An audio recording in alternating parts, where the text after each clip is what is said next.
Praise the lord.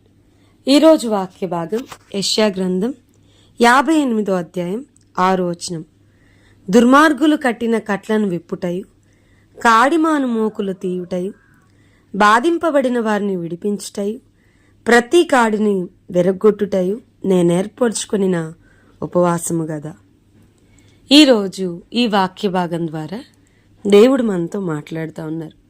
ఈ యెషయా గ్రంథం 58వ అధ్యాయం గనుక మనం చూస్తే దేవునికి ఇష్టమైన ఉపవాసం ఏంటి, దేవుడు ఏర్పరచుకున్న ఉపవాసం ఏంటి, లేదా ఎలా ఉపవాసం ఉంటే మనం మన దేవుణ్ణి ప్లీజ్ చేయగలం, మన దేవుణ్ణి సంతోషపెట్టగలం అనేది ప్రభు రాస్తూ వచ్చారు. ఈ 58వ అధ్యాయంలో ఉపవాసం పట్ల వాట్ ఈస్ గాడ్స్ ఇంటెన్షన్, దేవుడు ఏం కోరుకుంటాడు మన ఉపవాసం ఉన్నప్పుడు అని అంటే గనక, మరి మేము ఉపవాసం ఉండగా నువ్వు ఎందుకు చూడవు, మా ప్రాణాన్ని మేము ఆయాసపరుచుకుంటున్నావు, నువ్వెందుకు లక్ష్య పెట్టవయ్యా అని అంటే ప్రభు చెప్తున్నారు. మనం చాలాసార్లు మరి ఫాస్టింగ్స్ ఉంటాం, బట్ మరి కార్యాలు అయితే జరగకుండా ఉంటాయి.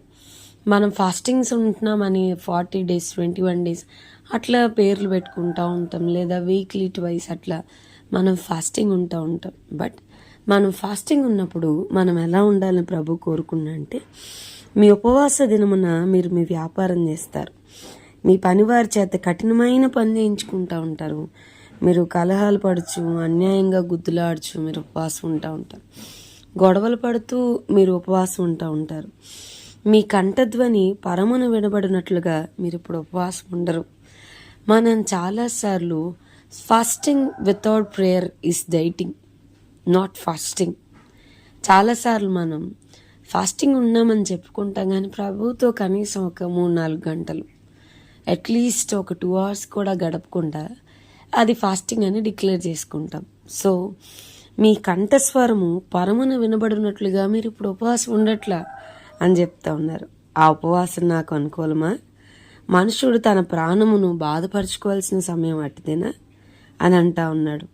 ఒకడు జమ్మువలే తల వంచుకొని గోను పట్ట కట్టుకుని బూడిద పరుచుకొని కూర్చున్నట ఉపవాసమా? మరి ఇదివరకు దినాల్లో మరి బూడిద వేసుకుని మరి కూర్చుని ఉండేవాళ్ళు, అది ఉపవాసమే. ఆచారబద్ధంగా చేయొద్దు. ఈరోజు ఫ్రైడే కాబట్టి ఈరోజు ఉండాలి, ఈరోజు సాటర్డే కాబట్టి ఈరోజు ఉండాలి, ఆచారబద్ధంగా మరి మనం ఉండకూడదు. మరి ఎట్లా అలాంటి ఉపవాసము నాకు ప్రీతికరం అని మీరు అనుకుంటా ఉన్నారా అని అంటూ, ఏంటయ్యా ఉపవాసం అని అంటే, now God describes himself.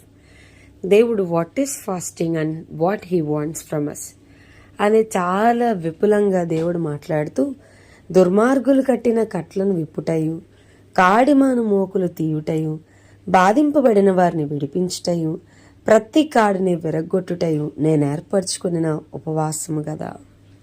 So there are bondages, మన కంటికి కనబడని బంధకాలతో మరి బంధించబడిన స్థితి మన కుటుంబాల్లో ఉంది, మన సంఘాల్లో ఉంది, మన వ్యక్తిగత జీవితంలో ఉంది. మన యొక్క కార్నల్ నేచర్, మన యొక్క శరీరము నలగొట్టబడని స్థితి, మన ఆత్మ కంటే మన శరీరము మరి వాక్యం చాలా స్పెసిఫిక్గా చెప్తుంది. రోమీలకు రాసిన పత్రిక 8వ అధ్యాయంలో శరీరానుసారంగా ప్రవర్తిస్తారు, ఆత్మానుసారంగా ప్రవర్తిస్తారు. శరీరానుసారమైన మనస్సు దేవుని సంతోషపరచలేదు.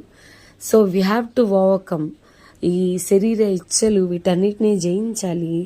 సైతాన్ గాడు మన లైఫ్లో ఏదైతే మరి బంధించుంచాడో వాటన్నిటిని బ్రేక్ చేయగలగాలి. మన ఫ్యామిలీని ఎవరెవరిని ఏ బంధకాలతో వాడు బంధించుంచాడో, ఏ శాపం ఏలుబడి చేస్తుందో ఆ కాడిమాను మోకులు విప్పగలగాలి, ఆ కాడిని విరగొట్టగలగాలి. ఇది కదా నేను ఏర్పరచుకున్న ఉపవాసం. ఎట్లా? ఫాస్టింగ్ ఉన్నప్పుడు ప్రభువుతో ఎక్కువ సమయం గడపడం ద్వారా that intimate relationship can break the yoke. ఆ శాపం అనే కాడిని మరి విరగొట్టగలదు.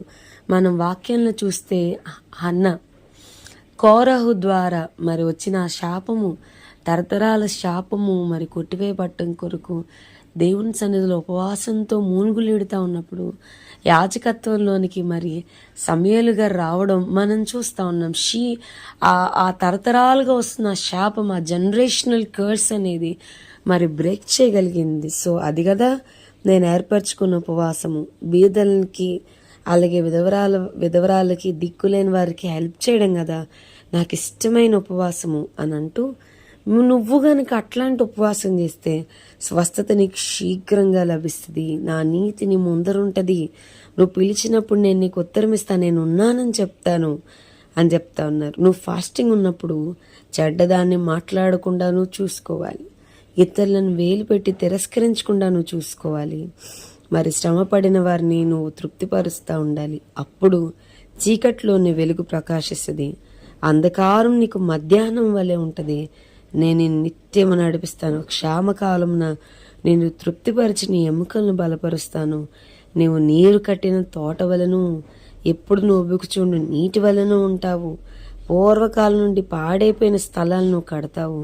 అనేక తరముల కిందట పాడైపోయిన పునాదులను మరల బాగు చేస్తావు అని దేవుడు చాలా స్పెసిఫిక్గా మాట్లాడుతూ ఉన్నాడు. సో ఆయనకి ఇష్టమైన ఉపవాసం ఆయన ఏర్పరచుకున్న విధంగా, ఆయనకి ఇష్టమైన విధంగా మనము చేయదుముగాక.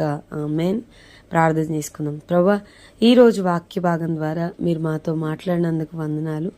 వాక్యం విన్న మా ప్రియులైన వారిని అందరినీ దీవించి ఆశీర్వదించమని యేసు నామమున అడిగి వేడుకొనుచున్నాం తండ్రి.